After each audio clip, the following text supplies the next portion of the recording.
शान्वी एक फोटोग्राफर थी। वो एक बिल्कुल बेफिक्र लड़की थी, उसको किसी की बात से कोई फर्क नहीं पड़ता था और अपनी लाइफ को अपने नियमों से जीती थी। सभी को उसका ये बिंदास एटीट्यूड बहुत पसंद आता था। जो भी पैसे वो अपनी फोटोग्राफी से कमाती थी वो सब पैसों को पहाड़ों में नई नई जगह घूमने में लगा देती थी। शान्वी को अकेले घूमना बहुत पसंद था।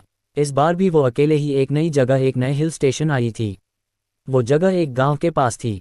उस पहाड़ के ऊपर एक ऐसी जगह थी जहां से जो नज़ारा दिखता था वो किसी जन्नत से कम नहीं था। और वहां जाने तक का एक ट्रैक था जो करीब 5 किलोमीटर लंबा था। शान्वी ने वो नज़ारा देखने के लिए उसने अपना बैग तैयार किया और अपना कैमरा उठाया और वो उस ट्रैक पर चली गई। उसके साथ कुछ और लोग भी उस ट्रैक पर जा रहे थे। शान्वी बस ऊपर के व्यू के बारे में सोचती हुई खुद को मोटिवेट करती बस ऊपर चढ़े जा रही थी। कुछ दूर चलते ही शान्वी को पहाड़ के ऊपर जा रहा एक कच्चा रास्ता दिखा। शान्वी ने ठीक से देखा तो वो कच्चा रास्ता ऊपर जाके ट्रैक के रास्ते पर मिल रहा था। शान्वी को लगा वो एक शॉर्टकट है और शान्वी को ट्रैकिंग का काफ़ी अनुभव था, तो उसने वो कच्चा रास्ता ले लिया। उस कच्चे रास्ते पर चलते हुए करीब आधा घंटा हो गया था। अब तक उसे ट्रैक वाले रास्ते पर पहुंच जाना चाहिए था, पर वो तो पहाड़ के किसी घने जंगल में आ चुकी थी। शान्वी ने जब वापस मुड़कर देखा तो उसे वापस जाने का रास्ता भी नहीं समझ आ रहा था। वो रास्ता भटक चुकी थी। उसके फ़ोन में नेटवर्क भी नहीं आ रहा था। अब शान्वी थोड़ा परेशान होने लगी थी। अपनी किस्मत को कोसती हुई शान्वी अब सही रास्ता खोजने लगी। भूख के मारे उसकी जान निकले जा रही थी कि तभी उसके सामने कुछ ऐसा आया जिसे देखकर उसे अपनी आंखों पे यकीन ही नहीं हो रहा था।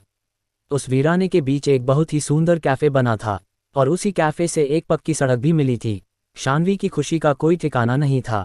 वो जल्दी दौड़कर उस कैफ़े की तरफ गई और अंदर चली गई। कैफ़े जितना बाहर से सुंदर था उससे कहीं ज़्यादा सुंदर अंदर से था। अंदर बहुत ही अच्छी डेकोरेशन थी और कुछ लड़के लड़की वहां बैठकर हंस खेल रहे थे। वो कैफ़े परफेक्ट था। शान्वी सब कुछ भूल गई थी। फटाफट से एक टेबल पर बैठ गई थी और तभी एक वेटर आया। उस वेटर ने जैसे ही मेन्यू कार्ड टेबल पर रखा, शान्वी की नज़र उसकी कलाई पर पड़ी। उसकी कलाई पर जलने का निशान था। जब तक शान्वी उस घाव को ठीक से देख पाती उस वेटर ने उस घाव को ढक लिया। शान्वी को बहुत ज़्यादा भूख लगी थी और इसीलिए उसने जल्दी से अपने खाने का ऑर्डर दे दिया। ऑर्डर करने के कुछ ही समय में शान्वी को लगा उसे पहले फ्रेश हो जाना चाहिए, तो वो उठकर वॉशरूम की तरफ जाने लगी। वॉशरूम के रास्ते पर उन हंसते खेलते लड़कों की टेबल भी थी। तभी उसने देखा कि उनमें से एक लड़के के सर पर एक घाव था और ये घाव ठीक उस वेटर के जैसे ही लग रहा था। ध्यान से देखने पर शान्वी को पता चला कि वैसा ही घाव उस टेबल पर बैठे हर इंसान पर था। किसी के चेहरे पर तो किसी के हाथ पर। शान्वी उन घावों को देखने में इतनी गुम हो गई कि उसने ध्यान ही नहीं दिया कि वो हंसते खेलते लोग अब बिल्कुल शांत हो गए थे और वो शान्वी को बहुत ही डरावने तरीके से घूर रहे थे।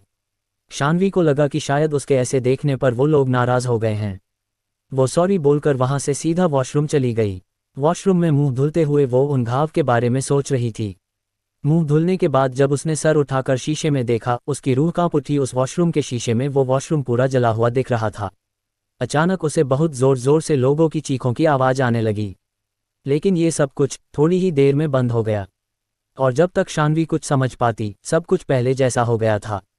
शान्वी को लगने लगा कि इस जगह में कुछ तो गड़बड़ है, पर उसे इतनी भूख लगी थी कि उसने सोचा कि जल्दी से जल्दी अपना पेट भर के वहां से निकल जाएगी। शान्वी सर झुकाकर अपनी टेबल पर पहुंची और अपने खाने का इंतजार करते हुए उसने एक सिगरेट जलाई और उसे पीने लगी। शान्वी ने सिगरेट का धुआं छोड़ते हुए देखा कि पूरे कैफ़े में बिल्कुल सन्नाटा था और कैफ़े में मौजूद हर एक इंसान उसे ही घूर कर देख रहा था। उनकी आंखों में इतना गुस्सा को पानी के गिलास में डालकर बुझा दिया। शान्वी को कुछ समझ नहीं आ रहा था और वो बहुत ज़्यादा डर चुकी थी।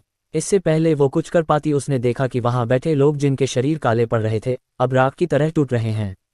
ये देखकर डर के मारे शान्वी की जान निकल गई।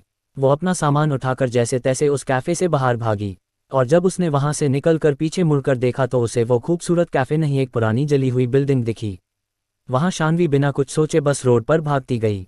रोड पर भागते हुए उसे एक गाड़ी दिखी और उस गाड़ी में उसी एरिया में रहने वाला एक आदमी था। शान्वी की ऐसी हालत देखकर उस आदमी ने उसे अपनी गाड़ी में बैठा लिया।